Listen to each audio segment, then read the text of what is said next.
IPL betting promote చేస్తున్న Instagram, Telegram పేజీలపై case నమోదు చేశారు హైదరాబాద్ సైబర్ క్రైమ్ పోలీసులు. సైబర్ పెట్రోలింగ్ లో భాగంగా కొన్ని లింక్లను గుర్తించినట్టుగా పేర్కొన్నారు. ప్రాఫిట్ వచ్చినట్టు ఫేక్ స్క్రీన్ షాట్స్ పెట్టి ప్రజలను మోసం చేస్తున్నట్టుగా గుర్తించారు. హైదరాబాద్ సైబర్ క్రైమ్ పోలీస్ స్టేషన్లో 2 FIRలు నమోదు చేశారు పోలీసులు. ఫేక్ ప్రిడిక్షన్ చేస్తూ యూజర్లను బెట్టింగ్ వైపు మభ్యపెడుతున్నారంటూ పలువురు నిర్వాహకులు తెలిపారు. సైబర్ పెట్రోలింగ్ లో దాదాపు 18 లింకులు ఐపీఎల్ బెట్టింగ్లను ప్రోత్సహిస్తున్నట్టుగా పోస్టులు చేసినట్టుగా గుర్తించారు. హిందీ యూజర్లు, తెలుగు యూజర్ల కోసం సెపరేట్ పోస్టులు క్రియేట్ చేసి బెట్టింగ్ ని ప్రమోట్ చేస్తూ ఉన్నారు నిర్వాహకులు. రైట్, దీనిపై డీటెయిల్స్ అందించడానికి మా ప్రతినిధి రానా లైవ్ లో మనతో జాయిన్ అవుతున్నారు. రానా, ఆ లాంగ్వేజెస్ ని క్రియేట్ చేసి, అంటే తెలుగు యూజర్స్ కి, హిందీ యూజర్స్ కి సెపరేట్ గా మరి ఐడీస్ క్రియేట్ చేసి దీన్ని ప్రమోట్ చేస్తున్నట్టుగా గుర్తించారు పోలీసులు. ఎలాగ డౌట్ వచ్చింది, అలాగే రొటీన్ లో భాగంగానే లేకపోతే ఎవరైనా ఎంక్వైరీ చేయబట్టి ఇది బయటకు వచ్చిందా?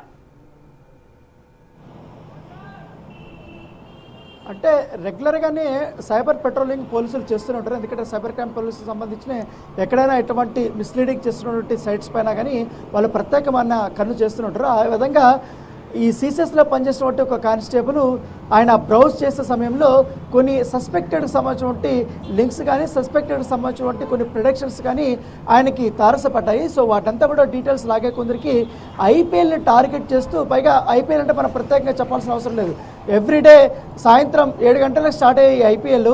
సో దీనికోసం దేశవ్యాప్తంగా కూడా చాలామంది బెట్టింగ్ రాయలు సాయంత్రం అయితే చాలు వేలాది రూపాయలు కూడా బెట్టింగ్ వేసి చేస్తున్న పరిస్థితి కనపడుతుంది. దీనివల్ల కూడా చాలా కుటుంబాలు రోడ్డున పడ్డాయి. కొంతమంది ఏకంగా బెట్టింగ్లో డబ్బులు కోల్పోయి ఏకంగా ప్రాణాలనే కోల్పోయినటువంటి సందర్భాలు కూడా ఎన్నో కూడా చూసాం. సో అలాంటి సందర్భంలో సైబర్ పెట్రోలింగ్ సంబంధించిన వాళ్ళందరూ కూడా రెగ్యులర్గా ఈ సైట్స్ మీద ప్రత్యేకమైనటువంటి కన్ను వేస్తుంటారు. ఎందుకంటే బెట్టింగ్ ఏమన్నా జరుగుతుందా, లేకపోతే ఆన్లైన్ ఫ్రాడ్ జరగడానికి ఏమన్నా ప్రేరేపితం ఎవరైనా చేస్తున్నారా, ఇన్స్టాగ్రామ్లో కానీ ఫేస్బుక్లో కానీ అలాగే టెలిగ్రామ్లో ఇలాంటివి చేస్తుంటారనే దానిపై కూడా ప్రత్యేకమైన నిఘా ఉంటుందో.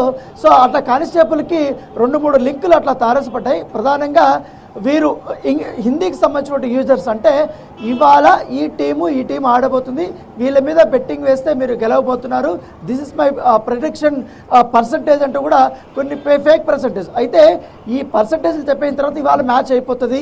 సో మ్యాచ్ అయిపోయిన తర్వాత రేపు పొద్దున్న ఇంకో పోస్ట్ కనపడుతుంది. ఏంటంటే నేను పెట్టినటువంటి ఈ పోస్ట్ వల్ల ఈ టీం గెలిచింది, ఈ టీం గెలిచిన వల్ల నాకు ఇంత లాభం వచ్చిందంటే కూడా ఫ్యాబ్రికేటెడ్, అంటే ఒక స్క్రీన్ షాట్లో ఫ్యాబ్రికేటెడ్ స్క్రీన్ షాట్ని తయారు చేసి వాటిని పోస్ట్ చేయడం. సో దీనివల్ల అది నమ్మి ఇతను చెప్తున్నటువంటి నిజమే, ఎందుకంటే ఇతను చెప్పినటువంటి మ్యాచ్లన్నీ కూడా అన్ని ప్రొడక్షన్స్ కన్ఫర్మ్ అవుతున్నాయి, ఆయనకు కూడా లాభం వస్తుంది, సో మనం కూడా పెట్టవచ్చు అనే ఉద్దేశంతో కొన్ని లింక్స్ని వాళ్ళు క్రియేట్ చేసి దాంట్లో బెట్టింగ్ మాఫియా అనేది చేస్తున్నటువంటి పరిస్థితి ఏర్పడుతుంది.